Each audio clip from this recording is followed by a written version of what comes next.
My name is Jamie, and you are here for Getting Creative, Unique Ideas for Your Preschool Artists. A lot of these are great for ages 3 to 5. However, you can kind of adapt them a little bit down for a 2-year-old and a little bit up for your kindergartners. Like I said, my name is Jamie. I am the Family Engagement Specialist here at Child Care Answers. So I work with families building content about preschool and special education. And I also help with family referrals for childcare and building community partners within Marion, Hendricks, and Hamilton County. So Child Care Answers is one of the local childcare resource and referrals. And like I said, we work with Hamilton, Hendricks, and Marion County. So in total, there are 5 CCR&Rs across the state, and together we make up the Child Care Resource and Referral Network. At Child Care Answers, we want to make sure that we are providing the highest level of early childhood education for children in Central Indiana. So we support that and achieve this by helping families, we help community agencies, and then also businesses and childcare professionals. Please try to follow us on social media. I really like our Facebook because we totally keep it up to date on events and workshops that are going on. And you can, if you didn't register there, you can register there for future workshops. Okay, great. So today we will start our time together by talking about why art is important. We are going to dive into what is creative development, and then also how art can benefit other developmental areas as well. And then we're going to dive into those activities and hopefully get some unique ideas that you have not done before. And I have some recommendations for materials that you can get off of Amazon and/or anywhere else you do your shopping. Great. And so for those of you who just joined, I just introduced myself. My name is Jamie. You're here for the Getting Creative workshop for preschoolers. I said this earlier, but this works for children ages 3 to 5, but you can also adapt it for maybe a toddler and then also up for a kindergartner as well. Okay, so I wanted to start today with a quote, and this is the quote you see on the screen here. It says, "In the language of art, young children speak to and about the world in both imaginative and relational ways. Children use the language of art to construct meaning and understanding." So preschool art is so much more than just a pastime or something to put in front of the kids to just keep them busy. Through these experiences, your children are interacting with the world in creative ways and then growing to understand that world. Learning happens when children create. So similar to literacy or math development, you can see here that your child develops as they create. And here are some ways that they develop. So it's broken up into 2 different groups. Your younger preschooler, which is your 3 to 4-year-olds, they typically are able to use colors, lines, and shapes to communicate some sort of meaning on paper, but their drawings may not make sense to you quite yet or sense to others, but there is a story there that they're trying to tell with their art. When they're creating, they're growing in their ability to plan, they're working more independently, and they're also starting to discuss different types of art, like paintings and sculptures. And this is when you can start asking questions like, what do you see? What do you like? Can you show me the green paint? Can you show me the arm of the statue? What is it doing? You can start engaging with them when it comes to your art experiences. Now, as they grow into their 4 and 5-year-olds, so this is probably more of your pre-kindergartners and even your kindergartners, they're not only using the colors and the lines, but now they're starting to see them in their environment without you pointing them out. So maybe they'll say, oh, look, there's a circle, or, oh, I see a triangle in that painting. They are also able to work independently more and more, and they're planning more about their art, but they also are doing more cooperative art experiences. You might find they want to create with you or alongside you or with peers, but then also they're doing it with more persistence. So they're doing it for longer and with more intentionality. Preschoolers, the older ones, they build upon those skills of observation, and then they start to reflect on those differences and see their preferences in art. So maybe they're starting to see that I like the painting more than I like a sculpture. I like to draw more than I like to paint. And so they're starting to understand that and make their own decisions on what they like in terms of art. So one of my favorite parts of teaching was always watching my preschoolers develop. It's quite beautiful to see them develop each year, especially at age 3. So over a year, I have seen a young 3-year-old start from scribbles, from their toddler scribbles, and build all the way up to drawing buildings and flowers and houses and people to go inside them. In fact, most children go through different artistic stages. Dr. Victor Lowenfield identified 6 stages, but I'm only talking about 3 here on the screen for you today. These are the ones typical for your preschoolers. So the first one is the scribble stage, and this is, you'll see some young 3s start off in this as well. And so it's basically just what you know as scribbles.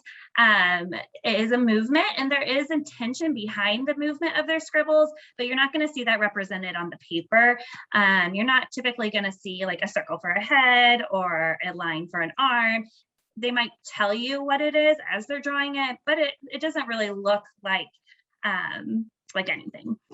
But in this stage, the next stage, the pre-schematic stage, they're starting to make some more connections between shapes in their environment and drawing those on the paper. This is the quintessential, the middle picture here, preschool person or early childhood person with the circle and the eyes, and then the lines for the heads.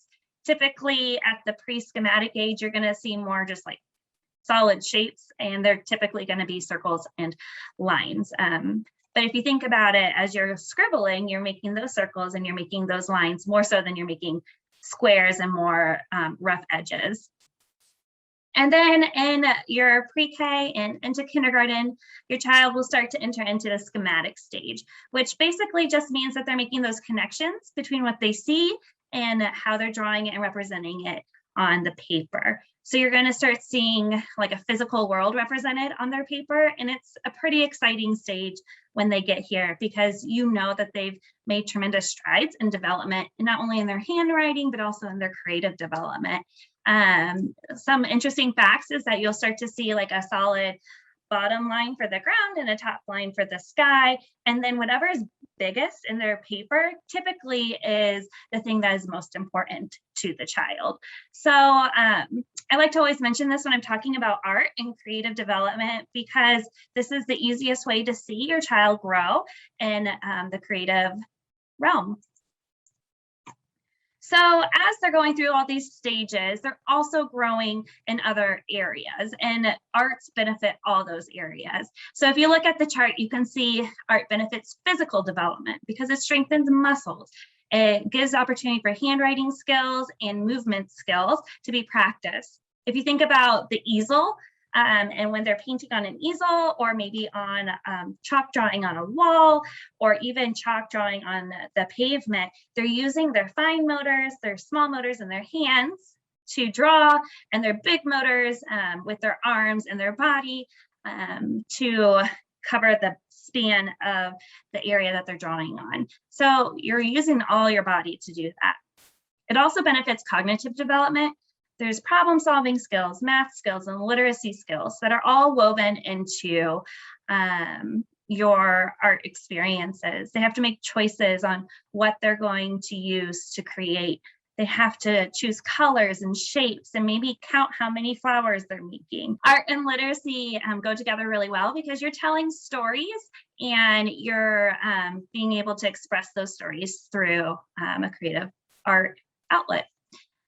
Art benefits emotional development. You explore your own identity with art. You choose what you like and what you don't like, but then also you can talk about different tones of colors and how they relate to skin, or maybe favorite colors as it relates to other things like that.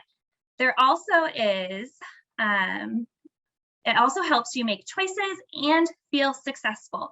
So again, like I said, you get to make choices, but when you make those choices, you get a sense of success in that I'm doing something and I'm creating something, and it builds pride in your child. And then lastly, it builds self-regulation. So they're able to sit and focus on an activity for more than just a couple minutes, which is a foundational skill for kindergarten. And then lastly, art benefits language development. So expressive language skills are basically the skills of language where you're expressing yourself, you're sharing it out loud. So I'm telling you about something, I'm describing something. And so when you're doing art development, your child is describing colors, they're describing lines, what they like, what they don't like, and sharing that with others, which is practicing expressive language. Art also encourages them to follow two-step directions and use new vocabulary. You're always going to have to share more and more as you're going through. You can talk about where things are on the paper, what colors they are. Textures is a really great vocabulary realm to dive into. Is it soft? Is it bumpy? Is it smooth? So art really just touches all developmental domains. And so I wanted to share this with you just to encourage you that just being here and doing art at home is supporting your child and their development and their education. What are your favorite art activities to do at home with your child, or even with your students if you're a teacher, or when you're growing up as a child? I know I really enjoyed doing watercolors as a child. I really loved watching the water kind of like spread. And when it comes to my students, one of my favorite things was just to have a giant art cart and let them create on their own. Oh, thanks, Heather. Yeah, Play-Doh, coloring, bubble paint. Oh, yeah, that's exciting. Cutting paper. Yeah, that's great. I think paper cutting is super important. I have a fun tip about scissors if you all are interested. It does help, but it is hard. Cutting is definitely a skill that they're working on. Coloring. Oh, and you color and draw flowers with your grandma. That's wonderful, Megan. Yeah, that's awesome. So she learned how to draw flowers from her grandma. Awesome. Oh, and she's left-handed. That's great. So I can see that it's really fun to see that art is generational and crosses generations. You're sharing it with your child and your parents shared it with you, or they might be sharing it with your child as well. Yeah, that's really great. Okay. All right, so we're going to start with color exploration. It's really important to talk about colors, and with preschool, you're basically have the basic colors that they know. They might know red, green, yellow, orange, but you can start introducing different colors like teal or turquoise. Maybe you can talk about how this orange is more of a tangerine and this orange is more of like a salmon, even though that's kind of pink. But you can talk about the different shades and the different tints of colors. One way to do this is to do it through experiments. I'm sure a lot of you have heard of the classic vinegar and baking soda experiment, where you put baking soda in and a little vinegar, and then it bubbles and it fizzes and it makes a little hissing sound. It's really fun to do, but what you can do is add another layer to that, especially for your preschoolers, is have separate jars with baking soda and put one color in each jar. So you can see in the picture, one has yellow and another one has red, and then in the vinegar, instead of keeping it just plain, you can add a different color like blue. So when you pour it inside, you're mixing the colors and it's having a little chemical reaction, which keeps interest longer, and it engages in those conversations about color mixing and different shades of colors, because maybe you're going to pour more blue into the red one, and then you make another red one and you pour a little bit less blue. And what happens there with the color? Is it a deeper purple or maybe more of a lavender? So please feel free to Google like color experiments on Pinterest or just on Google, because there's a lot of fun ways to interact with colors apart from just taking green paint and yellow paint and seeing what happens. Another way to do this is just adding some sensory element. So shaving cream is one great option. I know toddlers love shaving cream, but so do preschoolers. I wouldn't put it away. You can just add things to it to make it more enticing and help them keep that persistence. So in the picture, you can see they added 2 different colors, and when they mix it with a paintbrush or with their hands, it will turn purple. You can also add a little bit of glue to your shaving cream, and you can paint it onto paper. Actually, it's not a little bit, it's like half shaving cream, half glue. And if you make that solution, you can paint it onto paper and it dries like a puffy paint. So when you touch it, it doesn't like sink down and it's like a little bit thick. And that's really fun too. So you can mix colors using a different means than just paint. And then also, of course, the no mess bags. I love no mess bags, but you have to watch out. Always double bag your no mess bags, because fingernails definitely cut little holes in those plastic bags and it becomes very messy very quick. But the fun thing with preschool is that you can start adding different colors to those no mess bags. And if you can see in the picture, there's some unique colors there that aren't just the primary colors. So you can see how they mix together. You can also see how it interacts with something like white or black and see the different shades and the different tones. So color exploration is more than just seeing what yellow and blue make. It can be more in depth, and it can go into those different shades. You can also get some paint strips from like Lowe's and try to have them like mixed colors to match the paint strips, and that can be really fun too. Another great activity is called observational drawings. I really enjoy these. It's something that I like to do outside, but you can do it anywhere. And all you need is a clipboard. And preschoolers love clipboards. I'm not sure why it is. I think they feel very important with a clipboard. So I suggest investing in one because it makes doing art outside easy. Then you're not trying to like draw on the ground or on a bumpy sidewalk. So you have a clipboard, a piece of paper, and like a pencil or a black marker, and you just go choose a item in nature. And I usually focus on one. So it's like a sunflower or a ladybug or just a tree. And you sit down with your child and you ask them what they see. And they can say, oh, I see a tree. And you're like, okay, well, what color is the tree? Okay, let's look really close to the tree. What texture do you see? And so you're using those really rich language words, and they're noticing that it's bumpy. Well, how can you draw bumpy on your paper? And so you start engaging in those questions, and they start taking time to draw intentionally. It doesn't have to look exactly like it, but they're starting to notice those details. So you can see in the picture of the sunflower, the child noticed, oh, the petals have circles. So they drew circles around the bigger circle and they drew a line.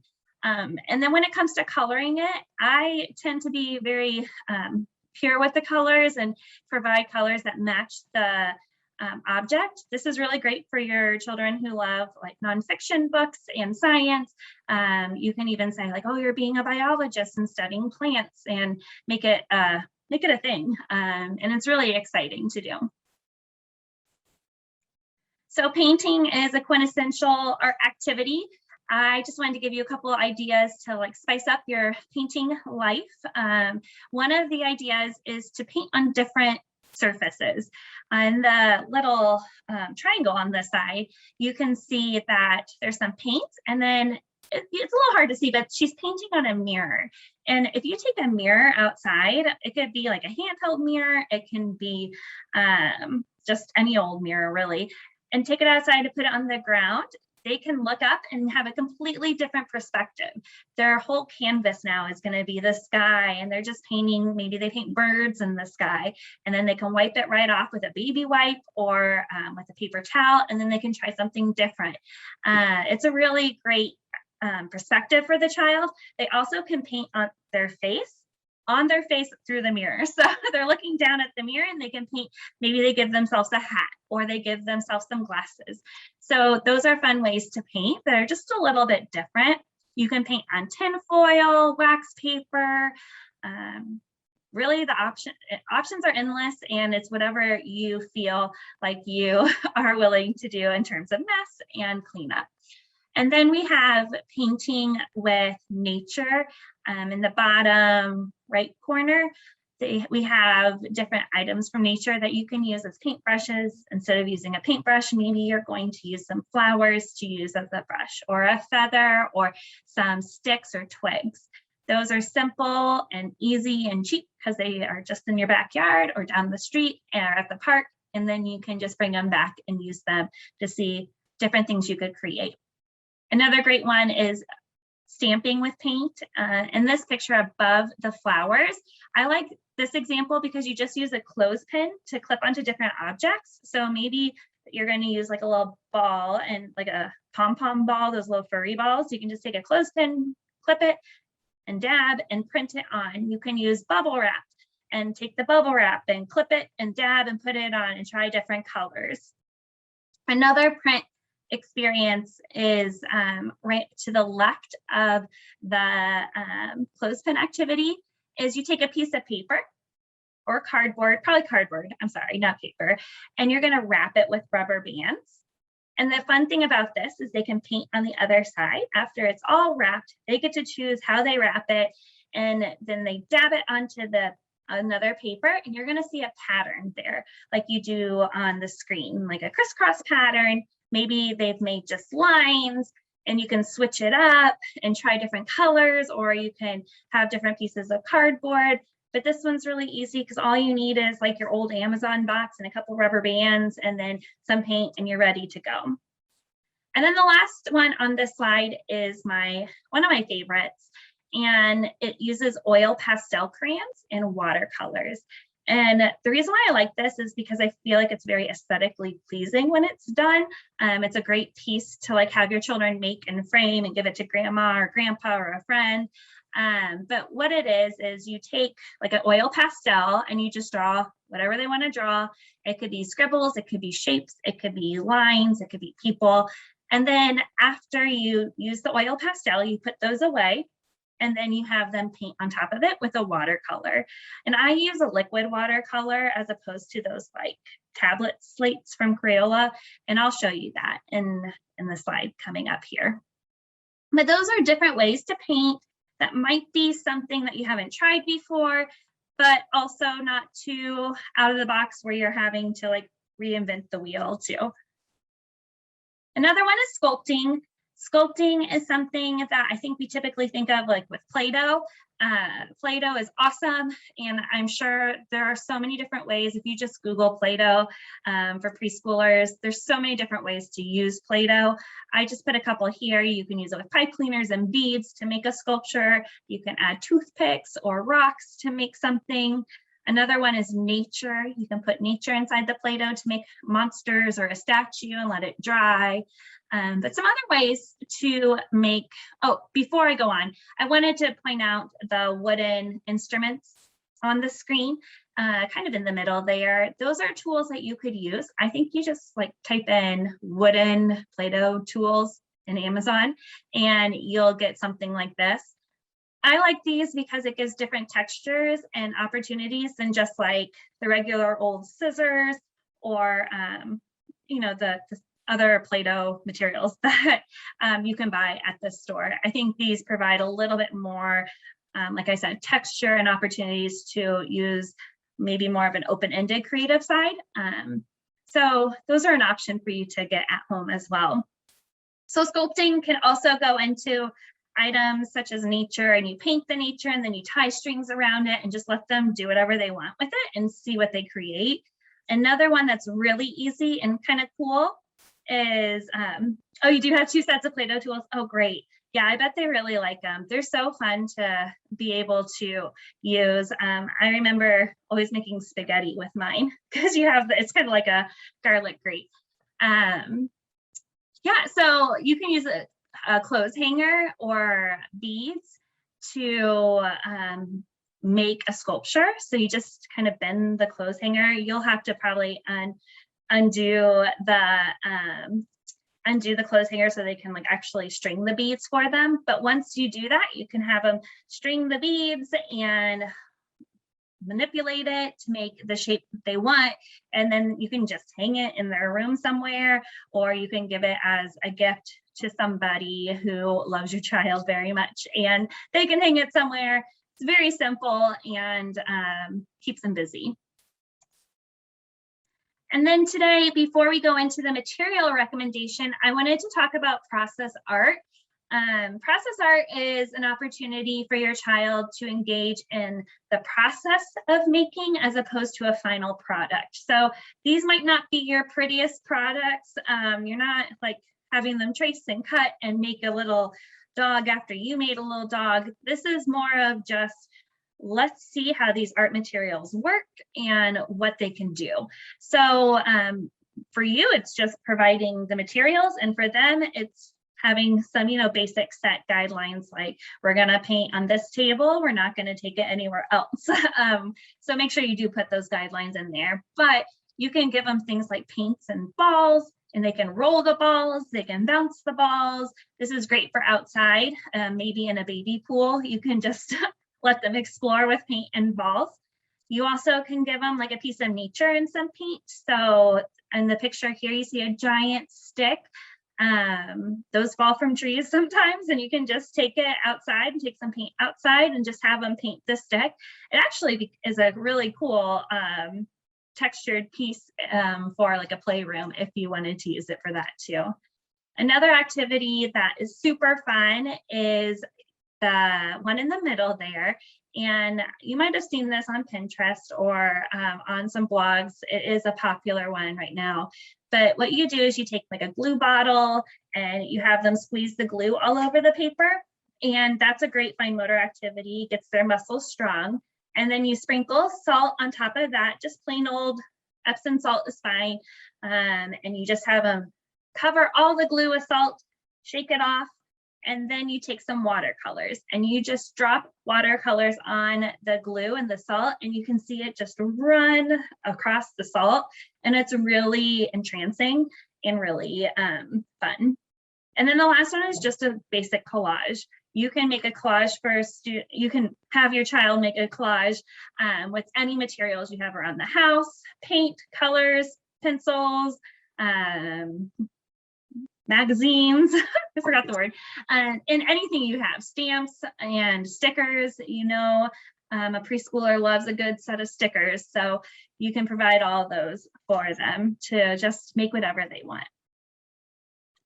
So I'm going to end today with some material recommendations. Some of them they're all available on Amazon, like I said, but you can get them wherever. The first one is the coloration liquid watercolors.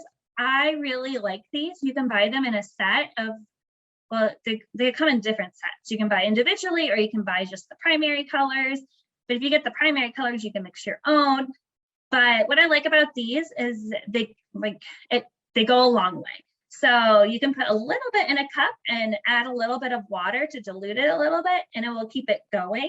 I've had these in my classroom and they've lasted all year, certain colors, and certain colors I have to get more, and that's with the whole classroom. So they're great just to have in your creative arts little closet or wherever you keep your art materials. Another one is the oil pastels. And those are just basic Crayola oil pastels. They do add amazing texture to the paper as well. And you can kind of rub it and see different shades on that. So it's a different art medium that's just a little bit more unique than crayons. Another one I didn't mention, but I think is really great, are Wiki sticks. They're like little wax sticks essentially, and you can shape them and sculpt them into different things. But you can also use them to write letters, like make letters, write their names, and they're just great to have. And you can keep those for a really long time, as long as they don't wad them up in a little ball. So I'd always make sure that they straighten them back out again. Then there's the pipettes or liquid droppers. Those are great for watercolors, especially with that glue and salt experiment process art. And you can use those just to dab watercolors everywhere. And then, of course, the clipboard. I really recommend getting a clipboard for your preschooler. And then different types of pipe cleaners that are more than just the regular kind. You can do a search on that or go to like your local craft store. They have like sparkly, glittery ones. They have really thick ones that are fun. And then I put these on here because I thought these were cool. They kind of look like little bug legs, and they can add those to their Play-Doh to make bugs, or to their sculptures, or to any collage that they may make. Well, I wanted to end today with asking you what was one thing you're excited to take home, and then any questions you might have. So for scissors, thanks for asking, Heather. One of those things I like, oh yeah, the balls is really great. So the scissors, what I like to do is encourage them to keep their thumbs up. And, oh, I actually have a pair of scissors here. Okay, so here's your scissors. I encourage them to keep their thumbs up, and that's gonna go in the little hole. And then their hands are gonna, you know, the fingers are gonna go in here, like we typically hold scissors. And then I actually have them put their elbow down and back away from the table. I don't have them use the table. I encourage them to use this hand, and it gives them more room to manipulate. But I always keep reminding them, thumbs up, thumbs up. Now, if they're still struggling with this motion that it takes, there is a pair of scissors, and I can, if you wanted to private message me your email, or you can email me, Heather, I can share with you some scissors that could help with building that muscle that isn't having to use the holes yet. It's a different way that just helps build the muscle so that then they can put their thumb in and move it like you're supposed to. Yeah, I'll share my email with you. It is, I'm just gonna, I'll get up that slide for you. Yeah, I'm excited I love that activity, Tom, the one with the baking soda and vinegar. It's really fun and engaging for sure. And there's my email. You can email me and I can send you anything you need, or if you have any other questions, anyone, I'd love to be able to support you in creative arts. It is a passion of mine, and it's always been something I try to do in my classrooms. And I have a 2-month-old right now, and so I'm just really excited to get her hands in some paint as well. So I hope that you've enjoyed today, and if you have any more questions, please feel free to email me, and I hope to see you all on another workshop in the future.